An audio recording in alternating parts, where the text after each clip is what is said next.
अहो मंडळी, थांबा थांबा, मस्त गुलाबी थंडी पडलेली आहे. चला मटण बनवू. स्वच्छ धुतलेल्या मटण मध्ये हळद, मीठ, आलं लसूणची पेस्ट, बारीक चिरलेला कांदा टाकून चांगलं मिक्स करून घेऊ. आता याला 20 मिनिटांसाठी रेस्ट करायला ठेवून देऊ. तोपर्यंत आपण थंडीची मजा घेऊ. आता सुकं खोबरं, आलं, लसूण यांची बारीक पेस्ट आणि आपलं मटण रेस्ट करून झालेलं आहे. कुकरला 4 शिट्या काढून घेऊ. शिट्ट्या होत आहेत. परत थंडीची मजा घ्या.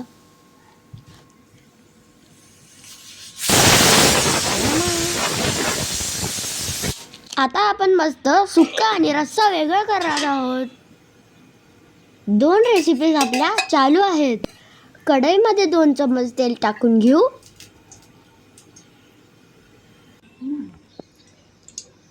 आणि टोपामध्ये 1.5 चम्मच तेल टाकून घेऊ. आता आपण बारीक चिरलेला कांदा दोन्ही रेसिपीजमध्ये टाकू. कांदा चांगला गोल्डन ब्राऊन फ्राय करून घ्यायचा.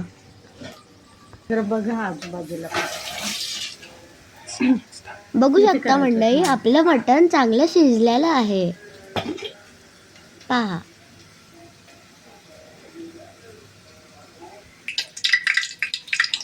इकडे आपला कांदाही गोल्डन ब्राऊन झालेला आहे. आता आपण जे वाटण तयार केलेलं आहे ते ह्यात घालू.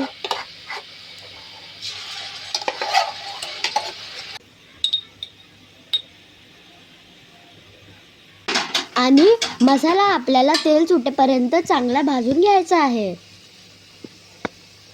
याच आमचा दोन्ही रेसिपीमध्ये घाटी मसाला घातला आला आहे. हा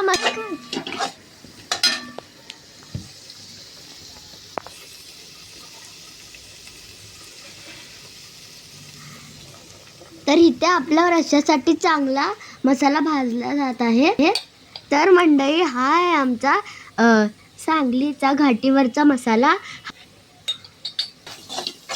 हा मसाला आता चांगला भाजून घ्यायचा आहे. चवीनुसार मीठ ॲड करायचं आहे.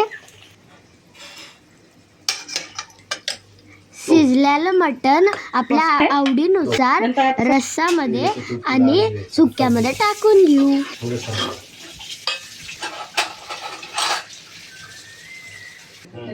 तुमच्या मुलांना द्यायसाठी असं मटणाचं सूप वेगळं काढून ठेवा. तर झाला आहे आपला रस्सा तयार. यम. वरून घे प्लीज कडे. इकडे आपलं सुक्कही तयार झालं आहे. आणि कोथिंबीर टाकायला हात अकडता घ्यायचा नाही. भरभरून कोथिंबीर टाकायची. हा. तर तयार आहे आपलं जेवण गरमागरम भाकरी आणि भातासोबत एन्जॉय करण्यासाठी. मस्त खा आणि खुश राहा. Bye bye.